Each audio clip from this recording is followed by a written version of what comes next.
Basics of accounting की class में welcome है। हम आपको आज जो बातें बता रहे हैं वो इतनी बेसिक चीज़ें हैं जो किसी भी कंपनी में अगर आप एज एन अकाउंटेंट काम करते हैं तो आपको उन चीज़ों की नॉलेज होनी चाहिए। बिल्कुल वो बेसिक चीज़ें हैं। और मैं कैमरामैन से रिक्वेस्ट करूँगा कि आज जितने भी हमारी ऑडियंसेस हैं, जो स्टूडेंट्स हैं इस क्लास को सुनने के लिए, उनको एक बार दिखा दें।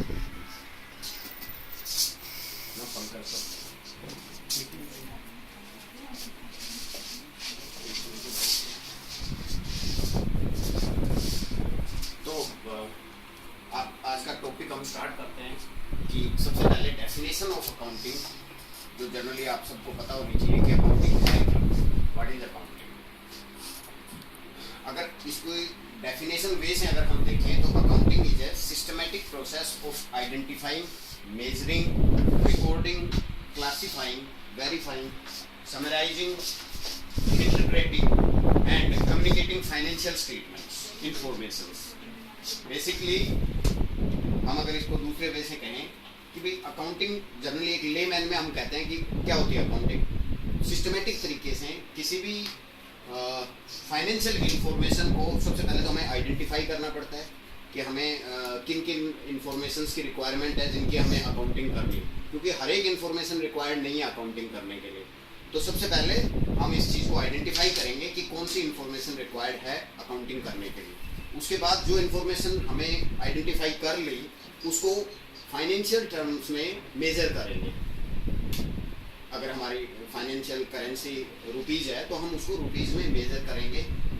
उसके बाद उन अकाउंटिंग इंफॉर्मेशंस को रिकॉर्ड करेंगे, जो कि एक सिस्टमेटिक तरीके से जो बुक्स ऑफ अकाउंट्स हैं हमारी वेरियस, उसमें हम इनको रिकॉर्ड करते हैं। रिकॉर्ड करने के बाद हम अलग अलग टाइप ऑफ लेजर्स के अंदर हम उनको क्लासीफाई करते हैं कि किस लेजर से रिलेटेड है, किस लेजर में जब उसकी पोस्टिंग करते हैं तो वहाँ से वहाँ उसकी क्लासीफाई करके उसकी पोस्टिंग करते हैं। जब पोस्टिंग हो जाती है उसके बाद अल्टीमेटली हमें उन फाइनेंशियल इंफॉर्मेशंस की समराइज करते हैं। उससे पहले बल्कि हम उनको वेरीफाई करेंगे कि जो रिकॉर्डिंग हमने की है वेदर इट इज़ करेक्ट और नॉट करेक्ट। जब वो वेरीफाई हो जाए, ये फाइनली इस्टेब्लिश्ड हो जाए कि हमारी इंफॉर्मेशन ठीक है, उसके बाद हम उनको समराइज करते हैं और उसको समरी के तौर पे हम फाइनेंशियल स्टेटमेंट्स बनाते हैं। That will be the summary of all those recording. Thereafter जब वो सारी समरी हो जाती है फिर हम उसको इंटरप्रेट करते हैं कि उसका क्या मीनिंग है। मतलब उन फाइनेंशियल स्टेटमेंट्स के बेस पे ही हमें पता चलेगा कि हमारे बिजनेस में प्रॉफिट क्या हुआ, हमारे बिजनेस की पोजीशंस क्या है, जिसको रेशियो एनालिसिस भी बोलते हैं। तो बेसिकली अकाउंटिंग की डेफिनेशन में ये सारे पार्ट ही अकाउंटिंग का प्रोसेस है। Accounting includes identifying of various financial informations, measuring those informations, recording those informations, classify करना देर आफ्टर उनको। उसके बाद हम उनको वेरीफाई करें कि वो ठीक है कि नहीं है, फिर हम उनको समराइज करें फाइनेंशियल स्टेटमेंट्स बना करके, और फिर जो उन फाइनेंशियल स्टेटमेंट्स के यूजर्स हैं उनके लिए इंटरप्रेट भी करें और they themselves can interpret that those financial statements also. उनको भी कुछ चीज़ें इंटरप्रेट करने के लिए होती है और कई बार अकाउंटेंट की जिम्मेवारी होती है कि वो उनको इंटरप्रेट करे और कम्युनिकेट करे। कम्युनिकेशन करने के लिए उनकी प्रिंटिंग करके जो भी यूजर्स हैं फाइनेंशियल स्टेटमेंट्स उनको दी जाती है। तो अल्टीमेटली अकाउंटिंग से हमें पता चलता है कि हमारे बिजनेस में एक गिवन पीरियड में क्या प्रॉफिट या क्या लॉस हुआ और हमारे एसेट्स की क्या वैल्यू है एक पर्टिकुलर डेट में, एसेट्स किस टाइप के हैं, एसेट्स हैं, लाइबिलिटीज़ हैं।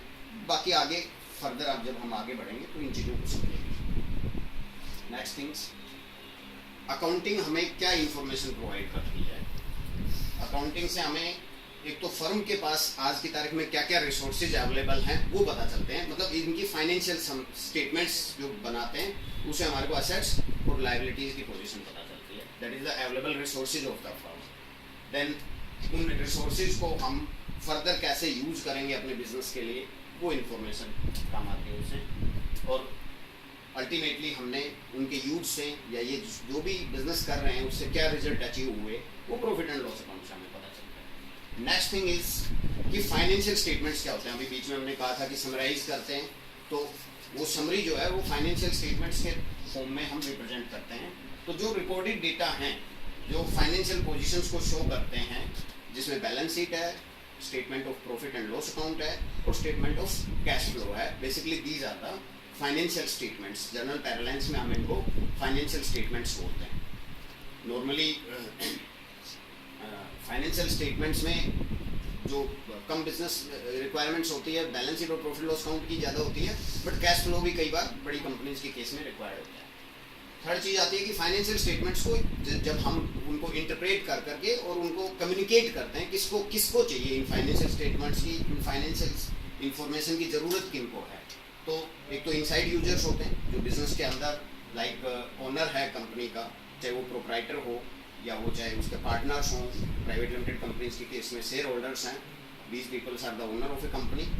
तो इनको और जो कंपनी की मैनेजमेंट है उसको भी पता होना चाहिए कि हम किस डायरेक्शन में जा रहे हैं, ओनर्स को इंटरप्रेट करने के लिए, अल्टीमेटली बताने के लिए कि हम अपना असाइंड रोल्स प्रॉपरली फॉलो कर रहे हैं कि नहीं कर रहे हैं। तो मैनेजमेंट को भी फाइनेंशियल स्टेटमेंट्स की रिक्वायरमेंट होती है। बाकी आउटसाइड यूजर्स हैं लाइक क्रेडिटर्स हैं, बैंक है जो फंड देते हैं, फाइनेंशियल इंस्टीट्यूशंस हैं वो लोन देते हैं, तो उनको पता होना चाहिए कि हमारी फाइनेंशियल स्टेटमेंट्स कंपनी किस पोजीशन में जा रही है, ताकि हमारे लोन की रिकवरी हो पाएगी कि नहीं हो पाएगी।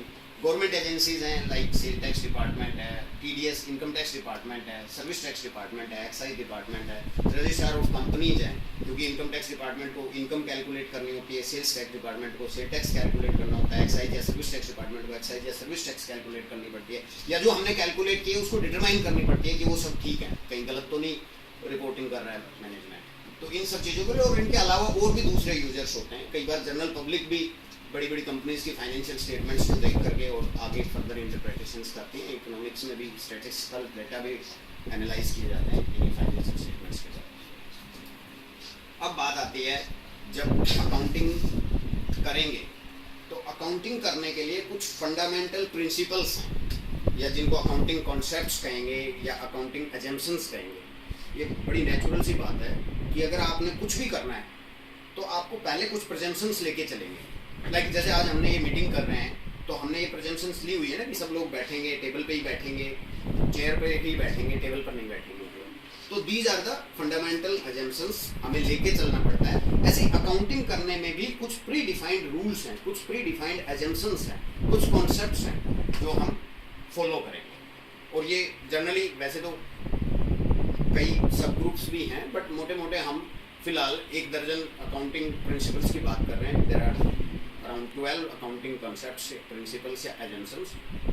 इसमें सबसे पहले अगर हम बात करें, इनकी ऑर्डर आगे पीछे हो सकते हैं, कोई जरूरी नहीं कि इसी सीक्वेंस में ही ध्यान हो, बट आपको ये सब पता होना चाहिए। फंडामेंटली आपको अवेयरनेस होनी चाहिए, क्योंकि कहीं भी आपके माइंड के बैकग्राउंड में आपको ये पता होनी चाहिए कि अकाउंटिंग कॉन्सेप्ट्स ही हैं। क्योंकि अगर अकाउंटिंग कॉन्सेप्ट्स क्लियर नहीं है तो आप अकाउंटिंग कर ही नहीं सकते, ये मानकर चलिए। क्योंकि बड़ी बेसिक बात है ना, हमें ऑफिस आना है तो हमें पता होना चाहिए कि ऑफिस में आना है, तो ऑफिस की लोकेशन हमें पता होनी चाहिए। हम ये मानकर चलेंगे कि जिस ऑफिस में हम काम करने जाएंगे वहाँ कुर्सियाँ, टेबल, कंप्यूटर्स मिलेंगे।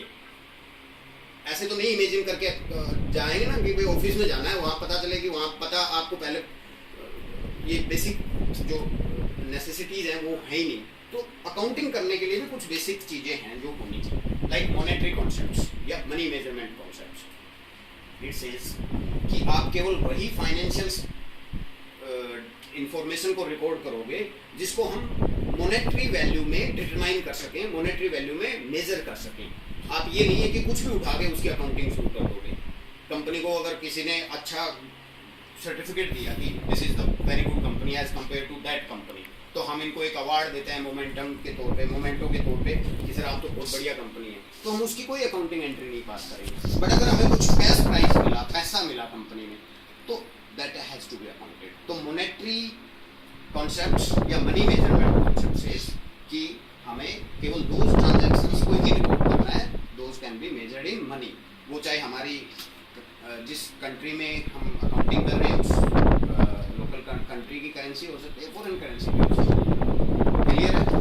दूसरी चीज़ है कि पीरियोडिसिटी कॉन्सेप्ट, कि नेचुरल है कि आप जो भी फाइनेंशियल अकाउंटिंग करेंगे वो किसी एक पीरियड से रिलेटेड होनी चाहिए। कोई जनरली जो अकाउंटिंग पीरियड जो है इन जनरल वो एक फाइनेंशियल ईयर होता है, एक ईयर होता है जिसको हम फाइनेंशियल ईयर बोलते हैं। तो अकाउंटिंग करने के लिए एक डिफाइंड पीरियड जरूरी है। ये नहीं है कि आप अनफिनिटी टाइम तक आप अकाउंटिंग करते रहे, तो फिर रिपोर्टिंग कैसे करेंगे। हम जनरली रिपोर्टिंग करते हैं फाइनेंशियल फाइनेंशियल स्टेटमेंट से बनाते हैं तो पर्टिकुलर डेट में हम उनको एक कट ऑफ डेट लेके चलते हैं और जनरली वो फाइनेंशियल ईयर्स होता है। इनकम टैक्स डिपार्टमेंट के पॉइंट ऑफ व्यू से जो है एक फाइनेंशियल ईयर अप्रैल 1 से शुरू होता है और 31 मार्च को एंड होता है उसका फाइनेंशियल ईयर का। और वैसे भी 99% जनरली कॉमन पैरेलल्स में लोग बिजनेस जो है 1 अप्रैल से फाइनेंशियल ईयर लेकर चलते हैं और 31 मार्च तक उसको चलते हैं। But periodicity concept as such तो ये कह रहा है हम अगर इन जनरल पैरेलल्स लें तो एक फाइनेंशियल ईयर है, बट रिपोर्टिंग करने के लिए हम डिफरेंट पीरियड्स भी ले सकते हैं। Like it can be half year, क्योंकि अगर हमें हाफ ईयरली बेसिस पे जैसे सर्विस टैक्स की रिटर्न जाती है वो हाफ ईयरली बेसिस पे जाती है, तो आपको उस हाफ ईयर से रिलेटेड इंफॉर्मेशंस को रिकॉर्ड करके उसी पीरियड को माइंड में रखते हुए हमें फाइनेंशियल स्टेटमेंट्स प्रिपेयर करने पड़ेंगे। मंथ भी हो सकता है, क्वार्टर भी हो सकता है, वीक भी हो सकता है। तो वो इंटरनल रिपोर्टिंग के लिए हो सकता है कि मैं अपनी कंपनी में मैं चाहूँ कि भाई मुझे जो है ना पूरे वीक की इंफॉर्मेशन मिलनी चाहिए कि इस वीक में हमारी फाइनेंशियल पोजीशंस क्या है, तो that can be weekly as well. Third concept, क्योंकि जिस अकाउंटिंग कॉन्सेप्ट्स की जिस अकाउंटिंग पैरेलल्स में हम बात कर रहे हैं यहाँ पे डबल एंट्री सिस्टम को हम फॉलो करते हैं। नॉर्मली पुराने टाइम में सिंगल एंट्री सिस्टम होता था, बट जिस मॉडर्न अकाउंटिंग कॉन्सेप्ट्स को हम फॉलो करते हैं that is double entry system.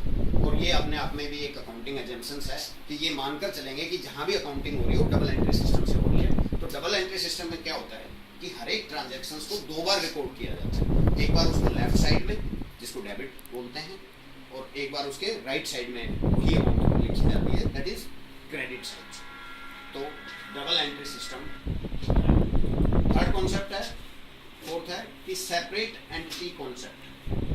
Separate entity concept says कि बिजनेस और बिजनेस का जो ओनर है बोथ आर 2 सेपरेट पर्सन्स। कई बार अकाउंटेंट को ये बात माइंड में रखनी है कि ओनर का पर्सनल खर्चे या पर्सनल फाइनेंशियल ट्रांजैक्शंस को बिजनेस में इंक्लूड ना करें। वो कई बार ओनर अपने घर के लिए अगर फूडिंग एक्सपेंसेस करता है तो वो बिजनेस से रिलेटेड नहीं है। हाँ, बिजनेस का कैश अगर पर्सनल खर्चों के लिए यूज किया जा रहा है तो हम उसको रिकॉर्ड करेंगे, but we have to take care in mind कि वो that expenses is not related to business. तो हम उसको नॉर्मली कोई खर्चा है बिजनेस से रिलेटेड तो वो एक्सपेंसेस माना जाता है, लेकिन क्योंकि अगर वो उसने अपने पर्सनल पर्पस के लिए यूज किया, अपने घर के लिए खर्चा खाना खाया है क्लाइंट मतलब ओनर ने अपने घर में खाना खाया, घर की फैमिली के साथ या अपने पर्सनल पर्पस के लिए उस खाने को यूज किया है, तो वो बिजनेस से रिलेटेड नहीं है, तो वो उसकी ड्राइंग्स में जाएगा, उसके पर्सनल एक्सपेंसेस में काउंट होगा। और अगर उसका वही एक्सपेंसेस जो है फूडिंग के वो अपने किसी क्लाइंट्स के साथ बैठ करके एक्सपेंसेस करता है जहाँ पे वो उससे उसको नया बिजनेस मिलता है, तो that can be treated as expenses related to business. और उसको बिजनेस प्रमोशन एक्सपेंसेस में भी ले सकते हैं या उसको नॉर्मल एक बिजनेस एक्सपेंसेस में ले सकते हैं। राइट में वो फर्दर आप जब प्रैक्टिकल चीज़ें करेंगे तो आपको समझ में आ जाएगा। फिफ्थ हो गया, ये एक बड़ा फंडामेंटल अकाउंटिंग एजम्पशंस है। फंडामेंटल एजम्पशंस है गोइंग कंसर्न कि ये मानकर चला जाता है कि जो बिजनेस एक बार शुरू किया गया, ये प्रेजेंशन है कि भाई एक बार once a business started it will keep on going, और इसको नियर फ्यूचर में हम कभी भी बंद नहीं करेंगे। जब भी कोई बिजनेस शुरू किया जाता है ये बहुत जरूरी है प्रेजेंशन लेके चलना कि बिजनेस को कंटिन्यू रखा जाए। इसको Indian institute of chartered accountants ने एक फंडामेंटल अकाउंटिंग एजम्पशंस के तौर पर मान के चलते हैं कि जब भी इस एजम्पशंस को तो बिल्कुल हर कंडीशन में लेकर ही चलेंगे, कोई और एजम्पशंस या कोई और कॉन्सेप्ट्स को कहीं पे किसी वजह से वायलेट कर भी दें, बट इसको नहीं कर सकते। गोइंग कंसर्न कॉन्सेप्ट के साथ साथ ही अगला कॉन्सेप्ट है historical cost concept. It means कि जो भी हम एसेट्स परचेज करते हैं उनकी जिस कॉस्ट पर, जिस प्राइस पर हमने उस एसेट्स को परचेज किया, हम उसी पर उसको रिकॉर्ड करेंगे हिस्टोरिकल कॉस्ट पर। चाहे बेशक उसकी नेक्स्ट ईयर, उससे नेक्स्ट ईयर मार्केट में उसका रेट कुछ भी हो जाए, बट हमने एक बार जिस प्राइस पर उसको रिकॉर्ड कर लिया, हमने उसकी परचेज प्राइस वही रखनी है। हाँ, लेकिन अगर हमारा गोइंग कंसर्न कॉन्सेप्ट फॉलो नहीं होता, यानी कि ये सिचुएशन ऐसी आ जाती है कि हम जो है बिजनेस को बंद करने जा रहे हैं नियर फ्यूचर में, उस टाइम पर हमें हिस्टोरिकल कॉस्ट कॉन्सेप्ट को भी छोड़ना पड़ेगा, गोइंग कंसर्न कॉन्सेप्ट को भी छोड़ना पड़ेगा, और हम एक अलग कॉन्सेप्ट है, ये कॉन्सेप्ट एक्सक्लूसिव कॉन्सेप्ट है कि जब ऊपर के दो कॉन्सेप्ट को अगर हम फॉलो नहीं करते तो हम फिर रिलाइजेबल वैल्यू या मार्केट वैल्यू कॉन्सेप्ट को फॉलो करते हैं। इट सेज कि अगर कोई कॉन्सेप्ट आप फॉलो नहीं कर रहे या हिस्टोरिकल कॉन्सेप्ट को फॉलो नहीं कर रहे तो हम जो हमारे एसेट्स हैं उस टाइम पे उनकी जो मार्केट में रिलाइजेबल वैल्यू होगी हम वो लेकर चलेंगे। रिलाइजेबल वैल्यू मीन्स जब हम उस एसेट्स को मार्केट में अगर बेचने जाते हैं तो जो पैसा हमें उस टाइम पर उस एसेट से मिलेगा हम उस टाइम पे उसकी वैल्यू वो ले लेंगे। एक एग्जांपल के तौर पे समझे कि भाई हमारे पास एक हमने जब शुरुआत करी थी बिजनेस तो हमने एक ज़मीन खरीदी, लैंड लिया और उसकी कॉस्ट मान लो 5 लाख रुपए में कंपनी ने उस लैंड को परचेज किया। फ्यूचर में 10 साल बाद हमने सिचुएशन सी आई कि अब हमने बिजनेस को बंद करना है। उस टाइम पे भी लैंड की कॉस्ट तो हमने हमारी बैलेंस शीट में तो 10 लाख ही दिखाई हुई है, लेकिन क्योंकि अब कोई कॉन्सेप्ट हम फॉलो नहीं कर रहे, बिजनेस को बंद करना है, तो नेचुरली हम उसकी जो कॉस्ट है और उस टाइम पर सपोज कीजिए मार्केट वैल्यू उस लैंड की 1 करोड़ रुपया है, तो हम अपनी बैलेंस शीट में सही मायने में अगर सही ट्रू एंड फेयर व्यू दिखाना चाहते हैं बैलेंस शीट का, तो इसका मतलब क्या हुआ कि हमारे एसेट्स की वैल्यू तो 1 करोड़ दिखानी चाहिए जो 5 लाख की दिखा रखी है लैंड। उस सिचुएशन में हम रिलाइजेबल वैल्यू यानी मार्केट प्राइस चेक करेंगे और हम उसको 1 करोड़ रुपए की उसकी वैल्यू दिखाएंगे और उधर जो गेन होगा, एक्सपेक्टेड प्रॉफिट होगा कैपिटल गेन के तौर पर, उसको हम इनकम के तौर पर दिखाएंगे। तो ये होता है। अच्छा, एक कॉन्सेप्ट है कंजर्वेटिव प्रिंसिपल। ये भी बड़ा अकाउंटिंग के पॉइंट ऑफ व्यू से मायने रखता है। इसमें दो चीज़ों को एक साथ ध्यान रखा जाता है कि जहाँ पे भी हमें बिजनेस में ये लगता हो कि हमें एक प्रॉफिट हो सकता है तो भी हम उसको एक्सपेक्टेड प्रॉफिट को अपने बुक्स में काउंटिंग नहीं करते। Expected profit is not recognised in our books. लेकिन अगर ये लगता हो कि इस एसेट्स की वैल्यू मार्केट में कम हो जाएगी या मार्केट में वैल्यू आज की डेट में कम है तो एक्सपेक्टेड लॉसेज हैं तो हम उनको जरूर रिकॉग्नाइज कर लेंगे। इस चीज़ को एक एग्जांपल के तौर पे यूँ समझे कि सपोज कीजिए कि जैसे जनरली क्लोजिंग स्टॉक की कैलकुलेशन हम ऐसे ही करते हैं। क्लोजिंग स्टॉक के सिचुएशंस में क्या होता है ना कि इसके लिए एक अलग से